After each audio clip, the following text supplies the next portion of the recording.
Hello friends, welcome my YouTube channel. साथियों, इस video में हम बिहार एसएससी जिसको बीएसएससी इंटर स्तरीय प्रारंभिक परीक्षा का हल प्रश्न पत्र जो बीएसएससी के द्वारा 29 जनवरी 2017 को पूछा गया था, उनका जीके एंड जीएस इस वीडियो में देखेंगे। मैथ और रीजनिंग किसी अन्य वीडियो में देखेंगे। मैथ रीजनिंग आप खुद से प्रैक्टिस कर सकते हैं। मैथ रीजनिंग आप जितना प्रैक्टिस कीजिएगा उतना आपके लिए अच्छा होगा। साथियों, अगर आप बिहार एसएससी के इंटर स्तरीय या सीजीएल 4 जो आया हुआ है वर्तमान में, उन दोनों के लिए ये वीडियो काफ़ी इम्पोर्टेंट होगा। ये वीडियो को अंत तक देखिए। अगर आपको ये वीडियो अच्छा लगता है तो हमारे चैनल पर को सब्सक्राइब कीजिए, अपने दोस्तों तक शेयर कीजिए और वीडियो को लाइक कीजिए, जिससे हमारा मोटिवेशन बनता है। चलिए हम स्टार्ट करते हैं प्रश्न संख्या 1 से। प्रश्न संख्या 1 में कह रहा है कि नेशनल हेराल्ड समाचार पत्र किसने प्रारंभ किया। उनका नाम बताना है कि नेशनल हेराल्ड समाचार पत्र किसने प्रकाशन किया। तो इसका सही आंसर हो जाएगा भारत के प्रथम प्रधानमंत्री पंडित जवाहरलाल नेहरू द्वारा इसका प्रकाशन किया गया था। अच्छा, एक क्वेश्चन यहाँ से एक और आते हैं। इंडिपेंडेंट समाचार पत्र को किसने प्रकाशित किया था। तो इंडिपेंडेंट समाचार पत्र को प्रकाशित करने वाला व्यक्ति था मोतीलाल नेहरू। चलिए प्रश्न संख्या 2 में चलते हैं कि मेगास्थनी चंद्रगुप्त मौर्य के कार्यकाल में क्या था। तो मेगास्थनी चंद्रगुप्त मौर्य के कार्यकाल में एक राजदूत था। ऑप्शन हो जाएगा बी। यहाँ से क्वेश्चन और आते हैं कि मेगास्थनी द्वारा एक प्रसिद्ध पुस्तक लिखा गया, उसका नाम क्या है। तो उसका नाम है, पुस्तक का नाम है इंडिका पुस्तक। इसका जो कि प्रसिद्ध पुस्तक है इंडिका पुस्तक जो है। अच्छा, इंडिका पुस्तक से एक क्वेश्चन और आता है कि भारतीय समाज को 7 वर्गों में व्यवसाय के आधार पर बांटा गया, उस पुस्तक का नाम क्या है। तो उस पुस्तक का नाम यही है, इंडिका पुस्तक जो है। अच्छा, यहाँ से प्रश्न और आता है कि पाटलिपुत्रा को पोलीबोथा किसने कहा था। तब पाटलिपुत्रा को पोलीबोथा बोलने वाले वो मेगास्थनीज ही था। मेगास्थनीज ने पाटलिपुत्रा को पोलीबोथा कहा था। यहाँ से भी एक प्रश्न आते हैं, तो इन प्रश्नों को भी आपको ध्यान में रखते हुए चलना है। अगला प्रश्न संख्या 3 के साथ चलते हैं। प्रश्न संख्या 3 में है कि गुरु गोविंद सिंह की शिक्षा कहाँ हुई और उन्होंने पार्सियन कहाँ सीखी। तो गुरु गोविंद सिंह की शिक्षा जो है पटना में हुआ था और उन्होंने पार्सियन भी पटना से ही सीखे। अच्छा, यहाँ से एक इम्पोर्टेंट क्वेश्चन ये आते हैं कि गुरु गोविंद सिंह का जन्म कब हुआ था। तो गुरु गोविंद सिंह का जन्म जो है 5 फरवरी 1666 को हुआ था। यहाँ से भी एक क्वेश्चन आते हैं कि 5 फरवरी 1666 को गुरु गोविंद सिंह का जन्म हुआ था। अच्छा, अब आए गुरु गोविंद सिंह। तो गुरु गोविंद सिंह ने जो है सिख धर्म के 10वें गुरु थे। यहाँ से भी क्वेश्चन आते हैं कि सिख धर्म के 10वें गुरु का नाम क्या था, गुरु गोविंद। अच्छा, सिख धर्म के प्रथम गुरु का नाम क्या था। तो प्रथम गुरु का नाम था गुरु नानक। अच्छा, सिख धर्म के अंतिम गुरु कौन थे। तो सिख धर्म के अंतिम गुरु थे गुरु गोविंद सिंह जो है। चलिए, यहाँ से आपको इससे फायदा हुआ होगा। चलिए अगला प्रश्न संख्या चलते हैं 5 के ऊपर। प्रश्न संख्या 5। प्रश्न संख्या 5 में कह रहा है अबेकस का खोज मतलब इस दौरान हुई। अबेकस का खोज किस दौरान हुई थी। तो सभ्यता का नाम दिया है, तो ग्रीक सभ्यता के दौरान ही अबेकस का खोज हो चुका है। साथियों, विश्व में जो है 6 प्राचीन सभ्यता है। विश्व में 6 प्राचीन सभ्यता है। अगला प्रश्न चलते हैं। अगला प्रश्न संख्या है 6। प्रश्न संख्या 6 में 18वीं शताब्दी में किस देश ने जर्मनी पर शासन किया था। तो जर्मनी पर शासन करने वाले 18वीं सदी में था। जर्मनी ने किस पर आक्रमण किया था। तो ऑस्ट्रिया पर आक्रमण किया था। सही ऑप्शन हो जाएगा ऑस्ट्रिया। अच्छा, ऑस्ट्रिया की राजधानी कहाँ है। तो ऑस्ट्रिया की राजधानी क्या है, वियना है। इसको भी याद रखना है आपको, ठीक है। अच्छा, इसमें जर्मनी आया तो जर्मनी का एकीकरण भी पूछा जाता है कि जर्मनी का एकीकरण कब हुआ था। तो 1871 में जर्मनी का एकीकरण हुआ था। ये भी आपको याद रखना है। अच्छा, अब प्रश्न संख्या 7 आया कि भारत के दोनों सदन यानी लोकसभा और राज्यसभा के कोरम के लिए कुल कितना सदस्य आवश्यक है।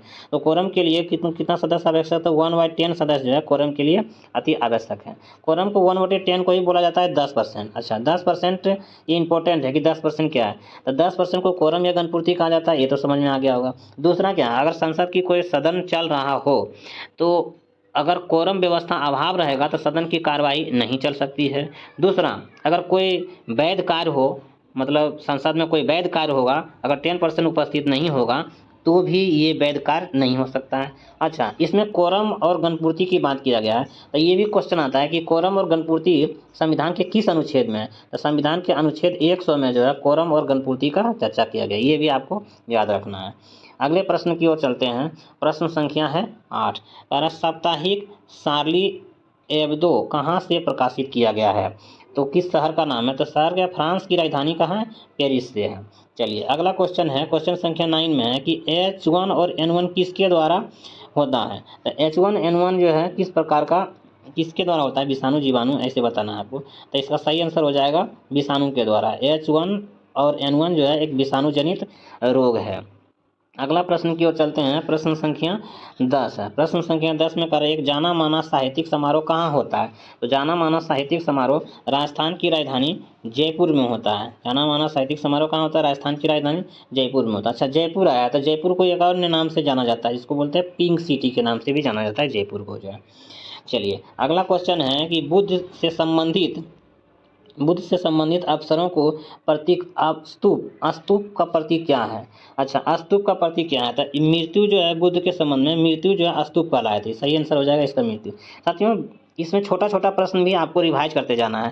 छोटा छोटा प्रश्न भी यदि आप रिवाइज कीजिएगा तो आपको बहुत सारा एक दिन ज़्यादा याद हो जाएगा। इसलिए अब जैसे इसमें आ गया कि जन, तो जन बताइए किसका प्रतीक है, तो जन के लिए सांड और कमल का प्रतीक है। सांड और कमल जन का प्रतीक है। अच्छा, गृह त्याग का आया, तो गृह त्याग किसका प्रतीक है, तो गृह त्याग जो है घोड़ा का प्रतीक है, घोड़ा से गृह त्याग हुआ था। अच्छा, सबसे पहले सर्वाधिक उपदेश कहाँ दिया था, सारनाथ में दिया। पहला उपदेश कहाँ दिया था, ये सब आपको याद रखते हुए चलना है। अगला क्वेश्चन है प्रश्न संख्या 12। गुप्त वंश के अंतिम शासक कौन था, गुप्त वंश का अंतिम शासक बताना है कि गुप्त वंश का अंतिम शासक कौन था। कहते हैं गुप्त वंश का अंतिम शासक विष्णुगुप्त है। अच्छा, गुप्त वंश का अंतिम शासक, गुप्त वंश का प्रथम संस्थापक कौन था, तो गुप्त वंश का प्रथम संस्थापक जो था श्रीगुप्त था। जो है ये भी ध्यान में रखना है कि गुप्त वंश का प्रथम शासक श्रीगुप्त था और अंतिम शासक कौन है, तो विष्णुगुप्त है। अच्छा, अगला क्वेश्चन है क्वेश्चन संख्या 13। किसने दाऊद को पटना और हाजीपुर से खदेड़ कर बाहर कर दिया गया था, तो सही आंसर हो जाएगा कौन, अकबर। अकबर ने जो है दाऊद को पटना और हाजीपुर से सीधे खदेड़ करके बाहर कर दिया गया था। अगला क्वेश्चन है कि अकबर के राय दरबार में नवरत्न कितने थे, या नवरत्न की संख्या कितना था, तो नवरत्न की संख्या कितना थे अकबर के दरबार में, नवरत्न की संख्या 9 था। सही आंसर रहेगा बी ऑप्शन। अगले प्रश्न की ओर चलते हैं।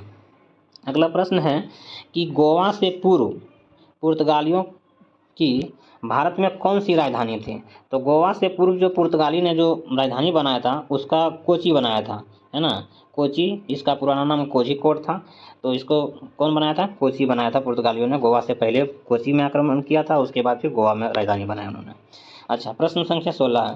प्रश्न संख्या 16 में क्या कर रहा है कि परावैंगनी के प्रकाश का तरंगदैर्घ्य यानी लैम्डा को तरंगदैर्घ्य सूचित किया था, प्रास यानी रेंज कितना न्यूटन मीटर होता है, तो इसका सही आंसर हो जाएगा 380 से 450 न्यूटन मीटर होता है। ठीक है, बी ऑप्शन हो जाएगा।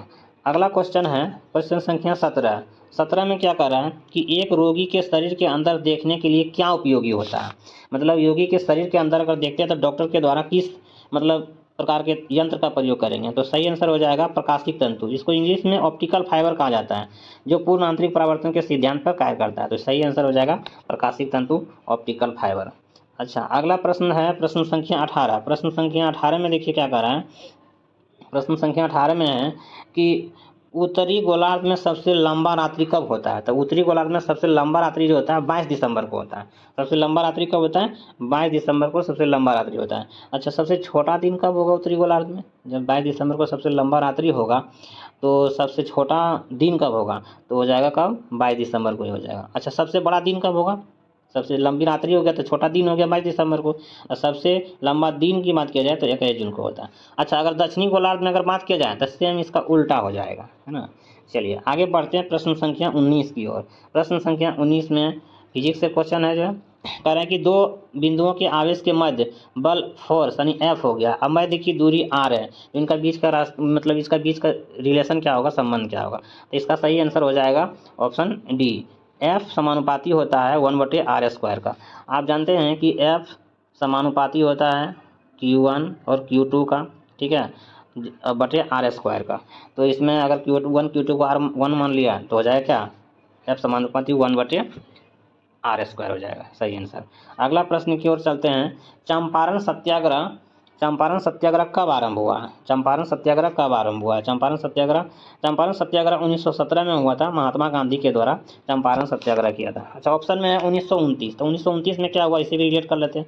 1929 में लाहौर अधिवेशन हुआ था। अच्छा, 1857 के बात है। 1857 में क्या हुआ था? 1857 में विद्रोह हुआ था, है ना। 1857 में विद्रोह भड़क गया था, जो 10 मई को हुआ था। मेरठ के जिला से स्टार्ट हुआ था। चलिए अगला प्रश्न चलते हैं। उत्तर प्रदेश का राजकीय फूल क्या है? तो उत्तर प्रदेश के राजकीय फूल का नाम है जो है पलाश। उत्तर प्रदेश के राजकीय फूल का नाम क्या है? पलाश। चलिए आगे बढ़ते हैं। प्रश्न संख्या 22। सब में प्रश्न संख्या 22 ये रीजनिंग है कि इसका संबंध इससे है तो उसके साथ आपको संबंध बताना है। अच्छा, अगला चलते हैं प्रश्न संख्या 23 में। प्रश्न संख्या 23 में कह रहा है कि भारत में प्रथम ऊनी कपड़ों मिल कहाँ खोला गया था? अब प्रथम ऊनी कपड़ों का मिल जो है सबसे पहले भारत में जो है कानपुर शहर में खोला गया था। सही आंसर हो जाएगा सी। अगला क्वेश्चन संख्या है 24। 24 में क्या कहा गया है? 24 में कह रहा प्राकृतिक रेशम में कितने मुख्य किस्में होती है? अब प्राकृतिक रेशम में मुख्य रूप से 4 किस्में होती है। 4 किस्में होती है। अच्छा, अगला क्वेश्चन चलते हैं। इंपॉर्टेंट क्वेश्चन है जो बार बार परीक्षा में आते रहता है कि जलियांवाला बाग हत्याकांड कहाँ पर हुआ था? आप जानते हैं जलियांवाला बाग हत्याकांड जो है 13 अप्रैल 1919 को हुआ था। अमृतसर शहर में हुआ था, जिसने जनरल ओडायर ने जो है इसे गोली मारने का आदेश दिया था और 10,000 से करीब जो है अधिक लोग जो है मौत हो गए थे। अगला क्वेश्चन है प्रश्न संख्या 26। प्रश्न संख्या 26। तमिलनाडु में पाए जाने वाली मुख्य जनजाति का नाम क्या है? तमिलनाडु में जो पाए जाने वाली मुख्य जनजाति का नाम है जो है इरुला। ऑप्शन कौन सा आ जाएगा? इरुला। अच्छा, भारत में सबसे अधिक कौन सा जनजाति पाई जाती है? भारत में एक क्वेश्चन ये भी आता है कि भारत में सबसे अधिक जो जनजाति पाई जाती है उसका नाम क्या है? तो आपको कमेंट बॉक्स में देना है कि भारत में सबसे अधिक पाए जाने वाले जनजाति का नाम क्या है। आपको इसका जवाब आपको कमेंट बॉक्स में देना है, ठीक है। अगला क्वेश्चन है, अच्छा गारो है, तो गारो मेघालय में पाया जाता है। अगले प्रश्न की ओर चलते हैं।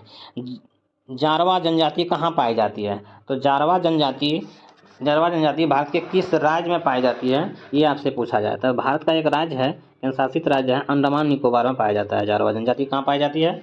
अंडमान और निकोबार में पाई जाती है जारवा जनजाति। अच्छा, अगला प्रश्न संख्या है 28। प्रश्न संख्या 28 में कह रहा है कि सर्वप्रथम वन्यजीव संरक्षण परियोजना का नाम क्या है? सबसे पहले वन्यजीव संरक्षण परियोजना का नाम है जो है ऑप्शन संख्या हो जाएगा डी, हुनगुल, है ना। हुनगुल संख्या हो जाएगा और प्रश्न ऑप्शन हो जाएगा डी हो जाएगा। चलिए अगला प्रश्न की ओर चलते हैं। प्रश्न संख्या है 29, इंपॉर्टेंट है। प्रश्न संख्या 29 में कह रहा है कि नीति आयोग का प्रारंभ कब हुआ था? साथियों, नीति आयोग पहले इसका नाम था योजना आयोग, है ना। योजना आयोग से नाम बदल करके नीति आयोग का नाम रखा गया। अच्छा, कभी नीति आयोग का नीति का पूछता है कि नीति का फुल फॉर्म है national institute transforming for India होता है फुल फॉर्म। तो इसका कह रहा है कि स्थापना कब हुआ था नीति आयोग का? तो नीति आयोग का स्थापना जो है 1 जनवरी 2015 को हुआ था। इसे याद रखिएगा, कितना हुआ था? 1 जनवरी 2015 को नीति आयोग का स्थापना हुआ था। आज अभी हम बताएंगे नीति आयोग का जो है पहले नाम था क्या? नीति आयोग का पुराना नाम था जो है योजना आयोग। तो योजना आयोग का स्थापना कब किया था, ये भी कभी कभी क्वेश्चन पूछता है। तो योजना आयोग का स्थापना जो है 15 मार्च 1950 को हुआ था, ये भी ध्यान में रखना है। अच्छा, नीति आयोग का जो अध्यक्ष होता है वो कौन होता है? तो प्रधानमंत्री होता है ना। इसका अध्यक्ष कौन होता है? प्रधानमंत्री होता है। इन्हें भी याद रखना है। अगला क्वेश्चन है आपका प्रश्न संख्या 30। प्रश्न संख्या 30 में कह रहा है कि पावनार आश्रम का संस्थापक कौन है? तब पावनार आश्रम को जो स्थापना किया था उसको करने वाले व्यक्ति थे विनोबा भावे। उसका स्थापना किसने किया था? विनोबा भावे हो जाएगा, सही आंसर हो जाएगा विनोबा भावे। अच्छा, अगला क्वेश्चन है, कह रहा है कि जम्मू और कश्मीर में शासकीय भाषा कौन सी है? जम्मू और कश्मीर का शासकीय भाषा का नाम क्या है? तो सही आंसर हो जाएगा कौन सा? उर्दू। जम्मू और कश्मीर का शासकीय भाषा का कौन सा है? उर्दू है। अच्छा, कभी कभी ये क्वेश्चन आता है कि बिहार का दूसरी भाषा क्या है? तो वही बिहार का दूसरी सर्वाधिक भाषा कौन सी है? तो वो भी हो जाएगा, सही आंसर क्या हो जाएगा? उर्दू ही है। और आंध्र प्रदेश और बिहार का दोनों का शासकीय भाषा दोनों उर्दू है। इसको भी ध्यान में रखना है आपको। अच्छा, एक ऑप्शन में है डोगरी। तो डोगरी कहाँ की भाषा है ये भी ध्यान में रखना है। तो जम्मू कश्मीर का ये भाषा डोगरी है। जो ये भाषा का बात आया है तो संविधान के किस अनुच्छेद में जो है, ये संविधान के किस अनुच्छेद के अनुसार संघ के भाषा को हिंदी और देवनागरी कहा गया है, ये भी क्वेश्चन आता है। तो 343 में कहा गया है, 343 का एक में जो है संघ की राजभाषा जो है हिंदी और लिपि देवनागरिक होगा, इन्हें भी ध्यान में आपको रखना है। चलिए अगला प्रश्न चलते हैं। प्रश्न संख्या कौन सा हो जाएगा, 32। प्रश्न संख्या 32 में कह रहा है कि जापान की संसद का नाम क्या है। तो जापान की संसद का नाम है डाइट। ऑप्शन हो जाएगा कौन सा, बी। जापान की संसद का नाम क्या हो जाएगा, डाइट। तो इन्हें भी ध्यान में रखना है। अच्छा, जापान की संसद अगर डाइट हो गया तो आप कॉर्टेक्स कहाँ के संसद का नाम है, ये बताइए। कॉर्टेक्स कहाँ का, स्पेन का है। कॉर्टेक्स जो है स्पेन का संसद का नाम क्या है, कॉर्टेक्स है। चलिए अगला प्रश्न की ओर चलते हैं। रियाल किस देश की मुद्रा है। रियाल किस देश की मुद्रा है। तो रियाल आपको सऊदी अरब का मुद्रा का नाम क्या है, रियाल है। अच्छा, पाकिस्तान की मुद्रा का नाम क्या है, रुपया है। भारत का क्या है, रुपया, लेकिन उसमें पाकिस्तान का है क्या, रुपया लगा दीजिएगा, है ना, रुपया। पाकिस्तान के मुद्रा का नाम क्या है, रुपया है। भारत का भी मुद्रा का नाम क्या है, रुपया लगा दिया। चलिए ठीक है, अगला क्वेश्चन पूछते हैं। अगला क्वेश्चन है प्रश्न में कि झंडा, भारतीय झंडे में चक्र का रंग कैसा है। भारतीय झंडा में जो चक्र होता है, चक्र में जो कि 24 तिलियां होता है, उस मतलब चक्र का रंग कैसा होता है। तो चक्र का रंग कैसा होता है, नीला होता है। ध्यान में रखना है, चक्र का रंग कैसा होता है, नीला होता है। अच्छा, अब आ गया अगला क्वेश्चन की ओर चलते हैं। प्रश्न संख्या जो है 35। प्रश्न संख्या 35 में क्या करें, वंदे मातरम का अंग्रेजी अनुवाद किसने किया था। इंपॉर्टेंट क्वेश्चन है, जो है इंपॉर्टेंट क्वेश्चन है, इसको टिक कीजिएगा कि वंदे मातरम अंग्रेजी अनुवाद किसने किया था। तब वंदे मातरम का अंग्रेजी अनुवाद में जो अरविंदो घोष के द्वारा किया गया था। किसने किया था, अरविंद घोष के द्वारा किया था। अच्छा, एक क्वेश्चन और आता है कि वंदे मातरम को सर्वप्रथम कहाँ प्रकाशित किया गया था। तो सबसे पहले 1882 ईस्वी में जो है आनंद मठ उपन्यास में प्रकाशित किया गया था वंदे मातरम को। अच्छा, ये जो किस अधिवेशन में हुआ था, ये भी कभी कभी क्वेश्चन आता है।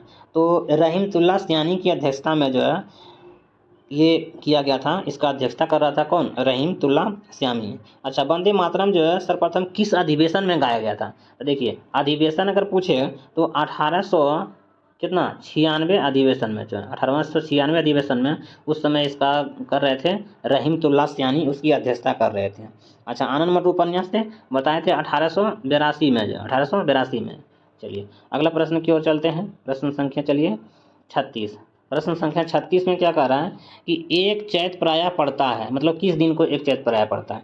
तो एक चैत जो है प्रायः पड़ता है 22 मार्च को। अब 22 मार्च को आप जानते हैं एक दिवस और मनाया जाता है। कौन सा दिवस, बिहार दिवस के नाम से जाना जाता है। जो है कौन सा दिवस, बिहार दिवस के नाम से जाना जाता है। तो एक प्रायः एक चैत को कौन सा पड़ता है, 22 मार्च पड़ता है। अच्छा, एक प्रश्न और है इसको कि सत्यमेव जयते कहाँ से, यहाँ से लिया गया है। अच्छा, सत्यमेव जयते कहाँ से लिया गया है। तो आपको इजी क्वेश्चन है, मुंडकोपनिषद से लिया गया है। कहाँ से लिया गया है, मुंडकोपनिषद से लिया गया है। अगला प्रश्न संख्या चलते हैं कितना पे, प्रश्न संख्या आगे बढ़ते हैं 38 पे। 38 में क्या कह रहा है, मार्च 2016 में गतिमान एक्सप्रेस की आजमाइशी यात्रा दिल्ली और किस शहर के मध्य किया गया था। दिल्ली और आगरा शहर के मध्य किया गया था। चलिए अगला क्वेश्चन, किस का उपनाम दा बाल है। किस खिलाड़ी का उपनाम दा बाल के नाम से जाना जाता है। तो इसका सही आंसर हो जाएगा राहुल द्रविड़ को। राहुल द्रविड़ को किस उपनाम से जाना जाता है, दा बाल के नाम से जाना जाता है। अच्छा, इसमें माही के नाम से किसे जाना जाता है, यहाँ से भी क्वेश्चन आता है कि माही के नाम से किसे जाना जाता है। तो MS धोनी को माही के नाम से जाना जाता है। अच्छा ठीक है, एक क्वेश्चन और आता है कि फ्लाइंग सिख के नाम से किसे जाना जाता है। तो मिल्खा सिंह को फ्लाइंग सिख के नाम से जाना जाता है। अच्छा, एक प्रश्न और आता है कि लिटिल मास्टर के नाम से किसे जाना जाता है। तो सुनील गावस्कर को लिटिल मास्टर के नाम से जाना जाता है। अच्छा, रावलपिंडी एक्सप्रेस के नाम से किसे जाना जाता है। तो शोएब अख्तर को रावलपिंडी एक्सप्रेस के नाम से जाना जाता है। अगले प्रश्न की ओर चलते हैं। रेड क्रॉस का मुख्यालय कहाँ है, साथ में बताना है। रेड क्रॉस का मुख्यालय कहाँ है। रेड क्रॉस का मुख्यालय स्विट्जरलैंड में। स्विट्जरलैंड रेड क्रॉस का मुख्यालय कहाँ है, स्विट्जरलैंड। स्विट्जरलैंड कहाँ पड़ता है, जेनेवा में पड़ता है। अच्छा, रेड क्रॉस से आता है कि रेड क्रॉस का स्थापना कब हुआ था, जो इम्पोर्टेंट है, जो है 1863 में हेनरी ड्यूनोर के द्वारा रेड क्रॉस का स्थापना किया गया था। ये भी आपको याद रखना है।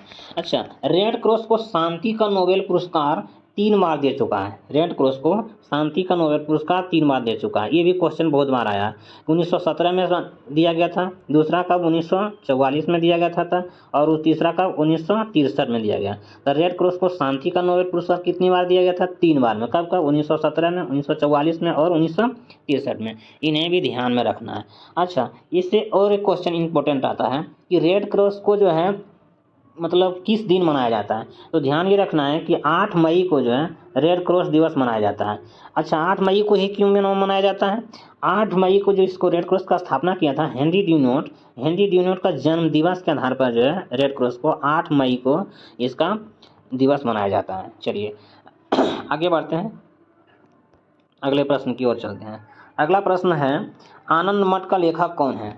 आनंद मठ का लेखक किसने किया? आनंद मठ का स्थापना किसने किया था या उसका लेखक कौन है? आनंद मठ पुस्तक है, इसका लेखक कौन है? आनंद मठ पुस्तक का लेखक कौन है? तो आनंद मठ पुस्तक का लेखक हो जाएगा, सही आंसर हो जाएगा बी, बंकिम चंद्र चट्टोपाध्याय। बंकिम चंद्र चट्टोपाध्याय। अगला प्रश्न की ओर चलते हैं। प्रश्न संख्या हो जाएगा कौन सा? प्रश्न संख्या है 42। प्रश्न संख्या कौन सा है? 42 है। 42 की ओर चलते हैं। प्रश्न संख्या कौन सा है? 42। प्रश्न संख्या कौन सा है? माफी चाहते हैं।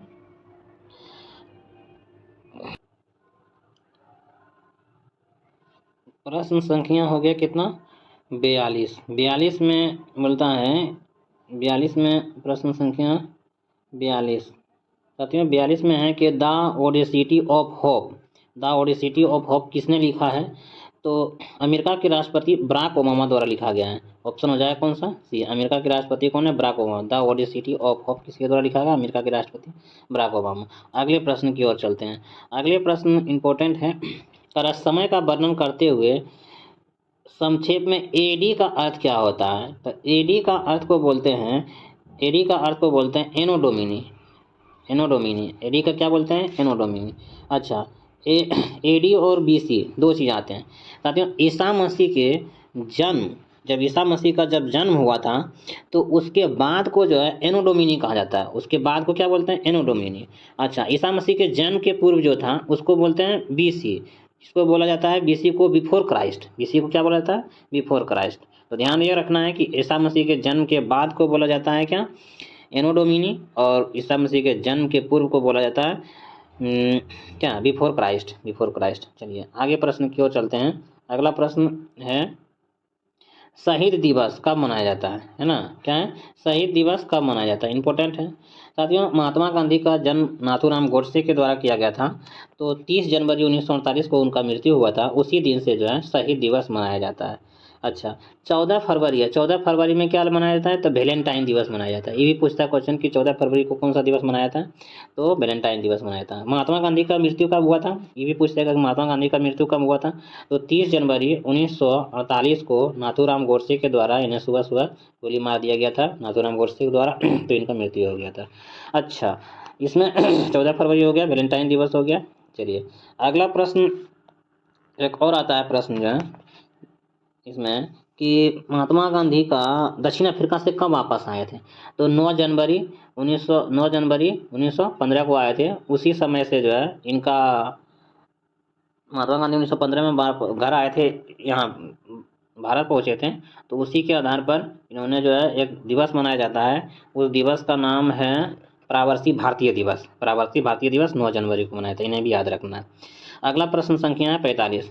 प्रश्न संख्या 45 में क्या कर रहा है कि अपने मोबाइल फ़ोन को ना पहुंच पाने में यानी एक्सेस खोने के डर को क्या कहलाता है? तो अपने मोबाइल फ़ोन ना पाने एक्सेस खोने को डर को क्या कहा जाता है? तो इसका आंसर हो जाएगा कि नोमोफोबिया कहा जाता है। नोमोफोबिया कहा जाता है। साथियों यहाँ से प्रश्न कभी कभी पूछ देते हैं कि जल से डरना, अगर किसी व्यक्ति को अगर जल से डर लगता है तो उसको बोलते हैं हाइड्रोफोबिया।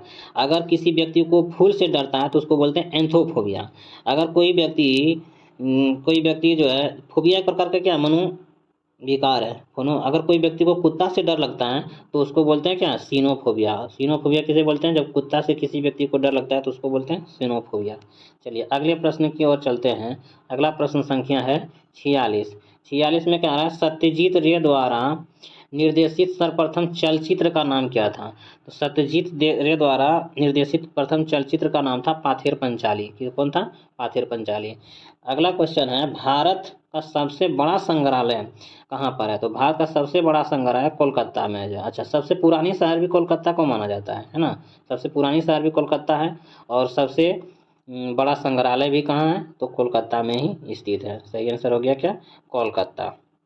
अगला क्वेश्चन है, पंचतंत्र किसने लिखा है? तो पंचतंत्र पुस्तक के लेखक हैं श्री विष्णु शर्मा। पंचतंत्र पुस्तक के लेखक कौन है? विष्णु शर्मा। पंचतंत्र पुस्तक के लेखक कौन है? विष्णु शर्मा। अच्छा, अगला क्वेश्चन है, इनमें से कौन सा आयुर्वेद ज्ञान के लिए प्रसिद्ध था? आयुर्वेदिक ज्ञान के लिए प्रसिद्ध था? तो धन्वंतरी। धन्वंतरी को आयुर्वेद का ज्ञानी माना जाता है।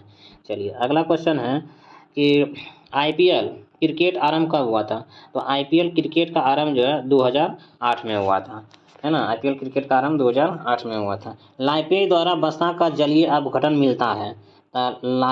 लाइपेज द्वारा वसा का जलीय अपघटन कहाँ से मिलता है? तो बसीय अम्ल और ग्लिसरॉल में मिलता है। कहाँ से मिलता है? बसीय अम्ल और ग्लिसरॉल में मिलता है। अगला क्वेश्चन है, अगले क्वेश्चन की ओर चलते हैं। प्रश्न संख्या है 52। भारतीय मानक समय ग्रीनविच के मध्य से होकर कितना आगे है? तो आप जानते हैं 5.5 घंटा आगे है। कहाँ है ग्रीनविच? इलाहाबाद में है, जो है हल्दिया के पास है। अच्छा, अगला प्रश्न है, दुनिया का सबसे बड़ा दलदली गीला स्थान कहाँ स्थित है? तो सबसे बड़ा दलदली और गीला स्थान जो है एशिया में है, जो है जहाँ हम लोग आते हैं। अगला प्रश्न है, मानचित्र पर समुद्रों के समान गहराई को जोड़ने वाले रेखा को क्या कहते हैं?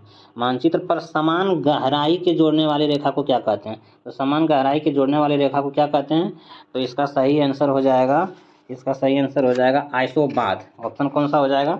ऑप्शन सी हो जाएगा आइसोबाथ। इसका ऑप्शन सी हो जाएगा आइसोबाथ। ऑप्शन सी हो जाएगा आइसोबाथ। अच्छा, अगला प्रश्न है एक, प्रश्न संख्या 55। प्रश्न संख्या 55 में क्या कह रहा है कि यह एक ठंडी और शुष्क वायु है। कौन सा ठंडा और शुष्क वायु है? मतलब जलधारा का नाम बताना है। तो जलधारा का नाम है कौन ठंडा और शुष्क है? तो इसका सही आंसर हो जाएगा कौन सा? बोरा। कौन सा हो जाएगा? बोरा। अगला प्रश्न है, प्रश्न संख्या है 56। वह नदी जो दिल्ली में बहती है ना? दिल्ली किस नदी के किनारे है? आप जानते हैं सबसे पोल्यूटेड नदी है। दिल्ली किस नदी के किनारे है? यमुना नदी के किनारे है। अच्छा, चलिए, अगला प्रश्न संख्या है, अच्छा, सबसे लंबी नदी भारत का कौन सा है? तो गंगा हो जाएगा। गंगा की लंबाई कितना है? 2525। अच्छा, अगला कह रहा है, अगला प्रश्न है कौन सा, इरावती नदी किस में गिरती है? तो आपको बताना है कि इरावती नदी किस में गिरती है। तो इरावती नदी का मुहाना कहाँ बनाती है? तो सही आंसर हो जाएगा बंगाल की खाड़ी। कितना हो जाएगा? क्या हो जाएगा? बंगाल की खाड़ी। अगला प्रश्न है प्रश्न संख्या 58। प्रश्न संख्या 58 में कह रहा है कि नदी का एक उथला विस्तार जो नाव पर या गाड़ी पर पार किया जा सकता है उसे क्या कहते हैं?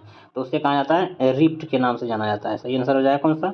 रिफ्ट के नाम से जाना जाता है। दुनिया का सबसे बड़ा द्वीप कौन सा है? इंपॉर्टेंट प्रश्न है। तो दुनिया का सबसे बड़ा अगर द्वीप पूछा जाए तो वह है ग्रीनलैंड। कौन सा है? ग्रीनलैंड है। अच्छा, कई बार जो है ग्रीनलैंड के अगर विस्तार पूछे तो 21,75,000 वर्ग किलोमीटर में इसका ग्रीनलैंड की मतलब क्षेत्रफल है। अगला प्रश्न चलते हैं, वह एक संग्रहित फल है। संग्रहित फल का नाम क्या है? शहतूत। शहतूत जो है वह एक संग्रहित, मतलब कौन सा एक संग्रहित फल है? तो हो जाएगा ऑप्शन हो जाएगा शहतूत हो जाएगा। सही ऑप्शन है। अच्छा, बज शहर कहाँ स्थित है? आपको ऑप्शन में बज शहर कहाँ स्थित है? तो बज शहर जो है ऑस्ट्रिया में है। ऑस्ट्रिया की राजधानी कहाँ है? फिर से आगे ऑस्ट्रिया की राजधानी कहाँ है? वियना है। अच्छा, अगले प्रश्न की ओर चलते हैं। फिजिक्स का एक प्रश्न है कि UT plus half eighty square चिन्हों का समान अर्थ आयाम क्या होगा? तो इसका आयाम कौन सा हो जाएगा? एल हो जाएगा। सही आंसर हो जाएगा ऑप्शन बी हो जाएगा। अगला प्रश्न चलते हैं, सांख्यिक भौतिकी के नियम इन कणों में लागू होते हैं। तो सांख्यिक भौतिकी का नियम जो है कौन कौन कणों में लागू होते हैं? तो साथियों, 10⁻⁻6 को बोला जाता है माइक्रो, यानी इससे जो भी बड़ा होगा वो सब कणों पर लागू होंगे सांख्यिक भौतिकी का नियम। तो यानी 10⁻⁻6 के मीटर से जो भी बड़ा होगा उसमें सांख्यिक भौतिकी का नियम लागू होंगे। अगला प्रश्न चलते हैं, इम्पोर्टेंट है फ्रैक्शन से, कि एक कार एक पहिया जो सड़क पर चलता है ना? एक कार का एक पहिया जो है सड़क पर चलता है, तो उसमें फ्रैक्शन बताना है कि किसका फ्रैक्शन सबसे पहले। तो सबसे पहले जो फ्रैक्शन होता है, सबसे अधिक फ्रैक्शन होगा स्थैतिक घर्षण का फ्रैक्शन होगा। उसके बाद काइनेटिक घर्षण, काइनेटिक घर्षण मतलब गतिज ऊर्जा हो गया, जब गति चलने में हो जाएगा।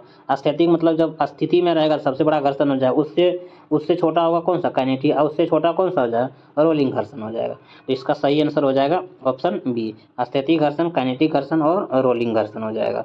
अगले प्रश्न की ओर चलते हैं। प्रश्न संख्या 65 कह रहा है कि ध्वनि की गति भी माध्यम का घनत्व रो के मध्य कौन सा रिश्ता सही है, के मध्य आपको बताना है कि कौन सा रिश्ता सही है।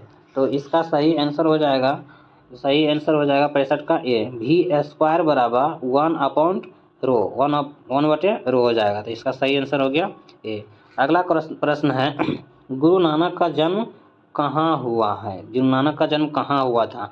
तो गुरु नानक का जन्म तलवंडी में हुआ था, ऑप्शन सी हो जाएगा, सही आंसर हो जाएगा इसका। गुरु नानक का जन्म कहाँ हुआ था, तलवंडी में हुआ था। अच्छा, गुरु नानक का जन्म पूछता है कि कब हुआ था, तो इसका जन्म जो है 1469 में हुआ था। कब हुआ था, 1469 में, ये भी याद रखना है आपको। अच्छा, गुरु नानक का मृत्यु कब हुआ था, तो ये भी पूछता था 1539 में इनका मृत्यु हुआ था। कितना हुआ था, 1539 में इनका मृत्यु हुआ। जन्म 1469 में हुआ था। कहाँ हुआ था जन्म, तलवंडी में हुआ था। मृत्यु कहाँ हुआ था, 1539 में हुआ था। चलिए, अच्छा, गुरु नानक के द्वारा दो महत्व दिया गया था, संगत और पंगत का धर्म को स्थापना किसने किया था, गुरु नानक ने ही किया था। चलिए अगला प्रश्न की ओर चलते हैं। प्रश्न संख्या 67, प्रश्न संख्या क्या है, 67। प्रश्न संख्या 67 में क्या कह रहा है कि अंग्रेजों ने बहादुर द्वितीय को किस मतलब निकाल कर कहाँ भेजा गया था, बहादुर शाह द्वितीय को देश से निकाल करके कहाँ भेजा था, तो आप जानते हैं रंगून के जेल में इन्हें भेज दिया गया था, रंगून के जेल में भेज दिया गया था। अच्छा, चलिए अगला प्रश्न की ओर चलते हैं। अभिज्ञान शकुंतलम, प्रश्न संख्या 8, अभिज्ञान शकुंतलम का प्रथम अंग्रेजी अनुवाद किसने किया था। अभिज्ञान शकुंतलम का अंग्रेजी अनुवाद किया था जॉन निकोलसन। सही आंसर कौन सा हो जाएगा, जॉन निकोलसन। अगला प्रश्न की ओर चलते हैं। प्रश्न संख्या 69, प्रश्न संख्या 69 में कह रहा है कि अंग्रेजों के भारत में राज्यकाल में आखिरी एक पूर्व वायसराय कौन था, मतलब आखिरी से एक पूर्व वायसराय का नाम बताना है, तो उसको कौन सा था, जॉर्ज बेवल। इसका नाम क्या था, जॉर्ज बेवल। अच्छा, अगले प्रश्न की ओर चलते हैं। अगला प्रश्न संख्या है 70। प्रश्न संख्या 70 में क्या कहा गया है, लोह चुंबकीय पदार्थ के लिए चुंबकशीलता सुग्राही के लिए क्या सत्य है। तो इसमें देखिए, लोह चुंबकीय पदार्थ का जो चुंबकीय सुग्राह्यता जो है सबसे अधिक होता है। इसका सही आंसर हो जाएगा अधिक।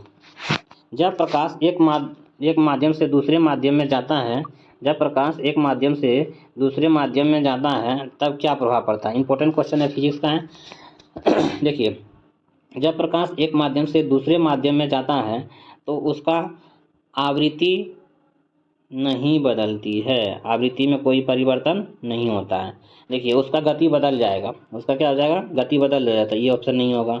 उसका तरंगदैर्घ्य नहीं बदलेगा, तरंगदैर्घ्य भी बदलता है, ठीक है। उसकी आवृत्ति परिवर्तित होती है, नहीं, उसकी आवृत्ति पर कोई प्रभाव नहीं पड़ता है।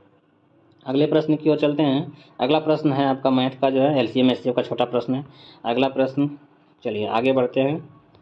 अगले क्वेश्चन है 75 नंबर। 75 नंबर में क्या कहा गया है कि 5 डिग्री फ़ारेनहाइट, सेल्सियस में 5 डिग्री फ़ारेनहाइट, तो इसमें एक फार्मूला याद रखिए, C/5 है ना, बराबर F-32/9। इसको हल कर दीजिएगा, इसको हल कीजिएगा तो इसका आंसर आ जाएगा कितना, डी नंबर ऑप्शन आ जाएगा, -15 डिग्री सेल्सियस। फार्मूला याद रखिए, इससे बन जाता है। अगला क्वेश्चन है, अगला प्रश्न है प्रश्न संख्या, इधर मैथ है, छोटा छोटा मैथ है। हाँ, 83 नंबर। चक्रण क्वांटम संख्या में कितने संभव मान है। साथियों, क्वांटम संख्या जो होता है ना वो 4 प्रकार का होता है, ये ध्यान रखना है। क्वांटम संख्या कितने प्रकार का होता है, 4 प्रकार का होता है। अब इसमें कह रहा है कि चक्रण क्वांटम संख्या जो है, चक्रण क्वांटम संख्या के बारे में बताया। चक्रण क्वांटम संख्या के कितने मान संभव है, तो चक्रण क्वांटम संख्या का मान है 2 संभव रहता है। चलिए, इसके बाद आगे चलते हैं कि प्रश्न संख्या 84। एक धातु के फास्फोरस में MHPO4, इसके क्लोराइड का सूत्र क्या होगा, तो इसका क्लोराइड का सूत्र हो जाएगा MCl3 हो जाएगा। सही आंसर हो जाएगा ऑप्शन डी। आगे की ओर बढ़ते हैं। आगे प्रश्न में क्या कह रहा है सॉरी माफ कीजिएगा कि इसमें sp संक्रमित कार्बन है जो है, तो इसका सही आंसर हो जाएगा ऑप्शन सी हो जाएगा। अच्छा, अगला प्रश्न है कि प्रश्न संख्या 86 में क्या कर रहा है कि हाइड्रोजन बम आधारित है। हाइड्रोजन बम किस पर आधारित है? तो हाइड्रोजन बम जानते हैं, हाइड्रोजन बम जो होता है नाभिकीय संलयन पर आधारित है। हाइड्रोजन बम किस पर आधारित है? नाभिकीय संलयन पर है। देखिए, सूर्य और तारों में जो ऊष्मा का संचरण होता है वो नाभिकीय संलयन के द्वारा ही होता है। सूर्य और ऊष्मा का संचरण जो होता है किसके द्वारा होता है? नाभिकीय संलयन के द्वारा होता है। अगला प्रश्न संख्या चलेंगे, प्रश्न संख्या कितना 87 है। 87 में क्या कह रहा है कि इसका ऑक्सीकरण सदैव -1 होता है। साथियों, किसका ऑक्सीकरण -1 होता है? तो सबसे फ्लोरीन का कितना होता है? -1 होता है। फ्लोरीन को जो है पूरे पीरियोडिक टेबल में सबसे अधिक ऋणात्मक तत्व कहा गया है। किसको? फ्लोरीन को जो है। चलिए, अगला क्वेश्चन है, क्वेश्चन संख्या है 88 में क्या कहा गया है कि CO2 के 1 मोल में कितने कार्बन परमाणु होते हैं? CO2 के 1 मोल में 6 × 10⁻23 कार्बन परमाणु होते हैं। अगला प्रश्न संख्या है, प्रश्न संख्या कितना है? प्रश्न संख्या है 89। N2 प्लस O2 बराबर NO के लिए कौन सा सूत्र सही है? तो इसका हो जाएगा सही Kc बराबर KF हो जाएगा। सही ऑप्शन हो जाएगा ए। अगला क्वेश्चन है, प्रश्न संख्या 90 है। सिद्धांत डेल्टा P डेल्टा X से छोटा या बराबर है H/π4।